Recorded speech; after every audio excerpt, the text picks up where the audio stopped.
ನೋಡಿ, ಇದು ಆದಿವಾಸಿ Neelambari hair oil ಅಂತ.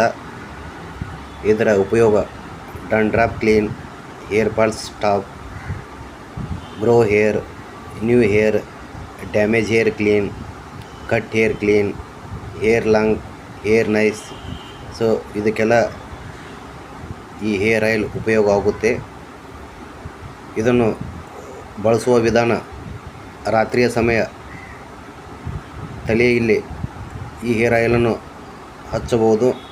ಮುಂಜಾನೆ ಎದ್ದ ನಂತರ ಬಿಸಿನೀರಿನಿಂದ ಇದನ್ನು ತಲೆಯನ್ನು ಸ್ವಚ್ಛವಾಗಿ ತೊಳೆದುಕೊಳ್ಳಬಹುದು. Only night time. ಈ ಪ್ರೋಸೆಸ್ಸನ್ನು 3 ರಿಂದ 6 ತಿಂಗಳವರೆಗೆ ಮಾಡುತ್ತಾ ಬಂದರೆ ಹೇರ್ ಪ್ರಾಬ್ಲಮ್ ಇದ್ದರೆ ಸಾಲ್ವ್ ಆಗುತ್ತೆ. ವೈದ್ಯರ ಸಲಹೆ ಮೇರೆಗೆ ಉಪಯೋಗ ಮಾಡಿ.